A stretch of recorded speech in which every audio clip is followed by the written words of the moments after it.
Visa Cash App RB Formula One Team. Retenez bien ce nom, puisqu'il s'agit là du successeur d'AlphaTauri. L'écurie de Faenza, où son Minardi et Toro Rosso dans le passé, a affiché sa nouvelle identité, en partenariat avec Visa et Cash App.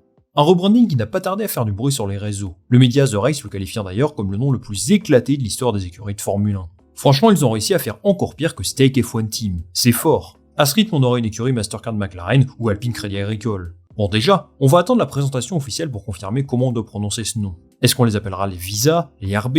J'ai lu un truc genre V-Carb aussi. J'imagine qu'on utilisera quelque chose de plus simple, genre Racing Bulls. C'est un petit peu comme AS qui officiellement s'appelle MoneyGram AS F1 Team. Personne ne dit le nom complet. Alors on va décrypter ensemble cette nouvelle identité, mais il faut également regarder un petit peu plus loin. Derrière ce nouveau nom, il y a en fait un projet très intéressant, qui à mon avis mérite d'être mis en avant. La petite sœur de Red Bull va entrer dans une nouvelle ère cette saison, avec un nouveau team principal, une stratégie de pilote très différente d'il y a quelques années, et surtout un développement technique sensiblement plus proche de celui de Red Bull. En attendant leur présentation officielle le 8 février prochain à Vegas, on va analyser ensemble pourquoi cette nouvelle écurie sera l'une des attractions de cette année. Juste avant ça, pour financer les funérailles de l'écurie AlphaTauri, il y aura un court placement de produits. Merci de votre compréhension.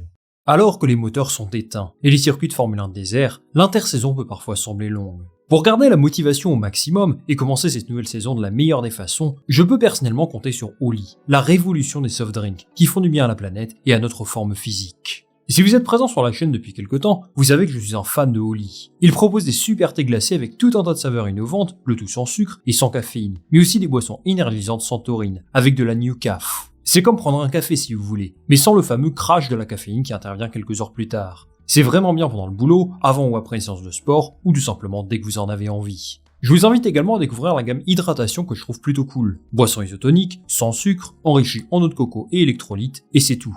Et si vous êtes team pêche comme moi, vous savez que vous êtes le meilleur. Alors êtes-vous prêt à passer à l'action? Si vous voulez vous faire un avis sur les produits, Oli vous propose de super packs découvertes pour tous les budgets, avec toutes les saveurs possibles et imaginables. Utilisez le lien dans la description pour réaliser votre commande, et n'oubliez pas le code promo PADDOC5 pour profiter de 5 € de réduction sur votre première commande. Et si vous en voulez encore, le code PADDOC vous offre 10% de réduction sur vos commandes suivantes. En utilisant ces codes, vous soutenez directement la chaîne financièrement, je suis très honnête là-dessus, et je vous en remercie sincèrement. Merci beaucoup à Oli de me soutenir aujourd'hui, et on est parti pour le reste de la vidéo. Commençons par analyser en quoi consiste la nouvelle identité de l'écurie. Le nom officiel est donc Visa Cash App RB Formula One Team, un nom bien compliqué et qui à titre personnel me surprend un petit peu. Après tout, Toro Rosso et AlphaTauri, ce sont deux noms faciles à retenir, qui ont une identité bien propre et qui se sont forgés une petite place dans le paysage de la F1. Là, désolé, mais ce nom ne laisse vraiment pas transparaître grand chose. Du coup, j'espère sincèrement qu'ils nous donneront quelques éclaircissements. Red Bull, ce sont des cracks du marketing normalement, alors ils ne peuvent pas laisser passer ça. Deux choses importantes à noter. En plus de devenir sponsor site d'AlphaTauri, Visa sera également un partenaire majeur de Red Bull. On peut donc s'attendre à voir leur logo sur la monoplace. Ils ont signé un contrat sur plusieurs saisons, et c'est certainement un renfort financier de poids. À côté de ça, ils vont aussi rouler sous cette identité en F1 Academy. Vous savez que les 10 écuries de F1 seront représentées sur la grille du championnat féminin, et donc il y aura sans doute une présence encore plus forte de Visa là-bas. Bon, je ne le cache pas, je ne suis vraiment pas fan de ce nom. Comme à peu près tout le monde, j'ai l'impression. Par contre, une bonne nouvelle, c'est qu'on pourrait retrouver le bleu de la Toro Rosso. Ce serait un beau clin d'œil au passé, et par exemple cette voiture de 2019 je la trouve magnifique, donc j'espère qu'ils vont aller dans cette direction. Avant de présenter leur plan d'action pour cette année, la première question que je me pose, c'est pour quelle raison AlphaTauri va disparaître? Parce qu'en l'espace de 4 saisons, l'écurie a réussi à marquer les esprits, avec comme point d'orgue évidemment une victoire et un podium de Pierre Gasly. À l'origine, il faut se souvenir qu'AlphaTauri est une marque de vêtements. Je trouve ce manteau pas mal par exemple, on peut même le plier histoire de voyager confortablement, mais à ce prix-là, j'aurais besoin de tripler mon nombre de vues et d'abonnés pour pouvoir me l'acheter. En passant de Toro Rosso à AlphaTauri, Red Bull souhaitait déjà créer une identité distincte, celle d'une écurie indépendante, qui ne sert pas seulement à faire évoluer les pilotes de son académie. Preuve en est, entre 2020 et 2023, aucun pilote n'a été promu chez Red Bull, ce qui montre bien qu'évoluer là-bas n'assure pas forcément un avenir dans l'écurie mère. Le problème, c'est qu'ils n'ont pas obtenu les résultats attendus, tant sur le plan économique que sportif. Sur la piste, il y a eu une belle progression entre 2020 et 2021, puis pas grand-chose de bien réjouissant depuis 2 ans. AlphaTauri est identifié comme une écurie de fond de grille, et ça joue évidemment dans l'abandon de ce nom. Commercialement parlant, on peut également parler d'un échec. Helmut Marko confia en début d'année dernière qu'ils n'ont pas atteint les résultats escomptés, et qu'ils réfléchissaient même à vendre l'écurie. AlphaTauri va donc devenir Visa Cash App RB Formula One Team, et ce nom en surface cache en fait des ambitions sportives revues à la hausse. Jody Egginton, le directeur technique de l'équipe, nous indique qu'ils doivent absolument être performants dès le début de saison. Ils n'ont pas envie de connaître un exercice comme l'an dernier, où ils ont passé les 3/4 du temps à réparer leurs erreurs pour enfin afficher un niveau correct sur les dernières courses. Pour ça, ils peuvent compter sur 3 choses. Une monoplace performante à la fin de l'année 2023, une restructuration interne qui doit porter ses fruits, et une alliance technique renforcée avec Red Bull. D'abord, AlphaTauri a été plutôt costaud en fin de saison dernière. Ils doivent pouvoir surfer sur ça pour réaliser un développement sensiblement plus cohérent. Ils se basent sur le modèle de McLaren, qui a su apporter des évolutions progressivement, au bon moment, pour se hisser dans le haut de tableau. Pour ce faire, ils vont réaliser de gros changements organisationnels. Au cœur du projet, Peter Bayer et Laurent Mekies, les deux nouveaux patrons de l'écurie, qui ont remplacé l'emblématique Franz Tost. Franz Tost dirigeait l'écurie depuis toujours, littéralement, et il a décidé de prendre une retraite bien méritée après ses bons et loyaux services. Peter Bayer le remplace comme PDG de l'écurie. Il est également autrichien, et passé par la FIA notamment, et sa nomination peut changer pas mal de choses dans l'équipe.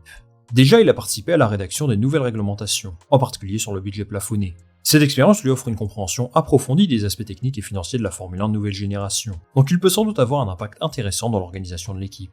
À côté de lui, il a décidé de recruter Laurent Mekies comme team principal, et ça semble être une bonne nouvelle. Il connaît très bien l'équipe puisqu'il a évolué là-bas pendant de nombreuses années. Et lui et Bayer vont fonctionner un petit peu comme Zak Brown et Andrea Stella chez McLaren. L'un est responsable de tout ce qui touche à la gestion administrative de l'équipe, tandis que l'autre est un ingénieur de formation, qui comprend évidemment les règlements et les aspects techniques des monoplaces extrêmement bien, puisqu'il était directeur de course chez Ferrari jusqu'à l'an dernier. L'une des premières mesures de ce nouveau duo, c'est de renforcer les liens avec Red Bull. Alors je vais vous dire que j'entends le même refrain chaque année depuis 2 ans. Toutes les saisons, c'est la même chose. AlphaTauri va se rapprocher de Red Bull, s'inspirer de leur développement, partager leurs idées pour pouvoir eux aussi jouer à la gagne chaque week-end. Oui mais non, ce n'est pas aussi simple. Sinon Yuki Tsunoda aurait déjà décroché quelques victoires. Ils n'ont pas le même budget, pas les mêmes ressources humaines, pas les mêmes infrastructures, pas la même expérience, pas la même stratégie de développement, et ils sont extrêmement limités par les règlements de la FIA. Chaque écurie est tenue d'avoir sa propre indépendance technique, c'est-à-dire qu'elles doivent développer leur voiture en suivant un processus bien défini, par leurs propres moyens. Pour faire simple, les pièces d'une monoplace sont classées en 3 catégories. Les composants transférables, comme la suspension avant, les composants open source, qui possèdent une propriété intellectuelle accessible à toutes les écuries de la grille, celle qu'au niveau du carburant par exemple, et des composants propres à l'équipe. La FIA définit ça comme, je cite, des composants dont la conception, la fabrication et la propriété intellectuelle sont détenus et ou contrôlés par un seul concurrent. Et ça regroupe énormément d'éléments aérodynamiques. Il n'y a pas moyen que Red Bull produise ça.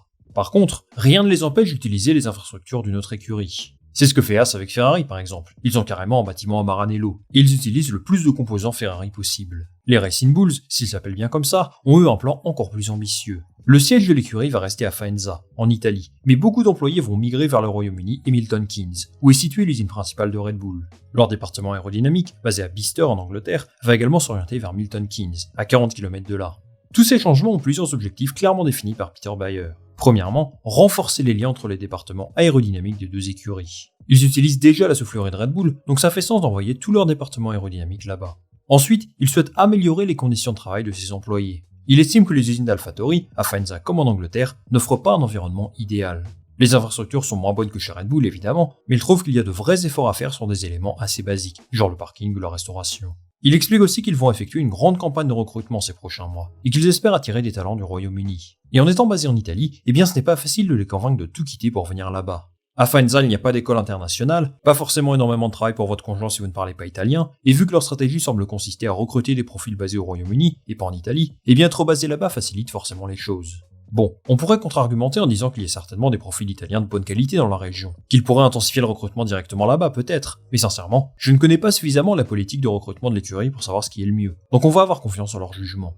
A noter que ces changements sont en cours, et qu'une grosse partie des effectifs de l'écurie vont être relocalisés pendant cette saison. Et comme souvent en Formule 1, les premiers effets positifs vont mettre du temps à arriver.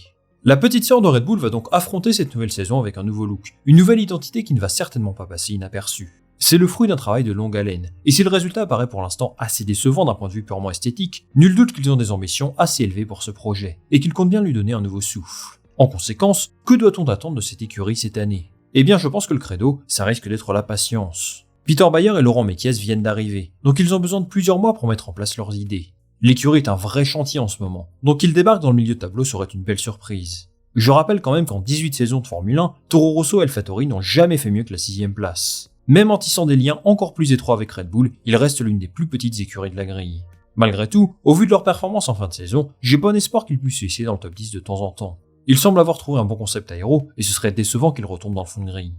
Avant de terminer cette vidéo, j'aimerais également avoir un petit mot sur les pilotes. Tsunoda et Ricciardo sont en fin de contrat cette année, et nul doute qu'ils vont avoir un impact conséquent sur le marché des transferts. Ricciardo est cité comme la meilleure option pour remplacer Sergio Pérez, qui doit bien sûr faire mieux pour espérer prolonger l'aventure chez Red Bull. Ça peut faire l'affaire en attendant de trouver mieux, mais il devra impérativement réaliser des performances de haut vol pour se donner une chance de faire son retour dans l'écurie où il a connu les meilleurs moments de sa carrière. Quant à Yuki Tsunoda, c'est le grand flou. Il a réalisé une très bonne saison l'an dernier, et sa prolongation de contrat est plutôt méritée. Mais Red Bull n'a pas l'air de compter sur lui pour l'avenir. Il ne pourra pas non plus profiter du soutien d'Honda éternellement, puisqu'ils vont rejoindre Aston Martin en 2026. En conséquence, lui aussi a un coup à jouer pour prendre le deuxième paquet Red Bull. S'il bat largement Ricciardo, ça pourrait vraiment aider sa cause. Il y a donc beaucoup d'incertitudes et de mystères autour de cette nouvelle écurie, que j'ai hâte de découvrir personnellement. Premier rendez-vous le 8 février à Las Vegas, où ils dévoileront leur livret et leur nouvelle identité. Évidemment, je regarderai tout ça, et on aura certainement l'occasion d'en parler à nouveau. Merci les amis d'être restés jusqu'au bout de cette vidéo. Dites-moi en commentaire tout ce que vous pensez de cette nouvelle écurie Visa Cash App RB Formula One Team. Moi je lirai tous vos commentaires attentivement. Avant de se quitter, je vous invite évidemment à liker cette vidéo, à la partager autour de vous et à vous abonner pour m'offrir un maximum de visibilité. On va se retrouver très vite pour une nouvelle vidéo. Salut, à la prochaine.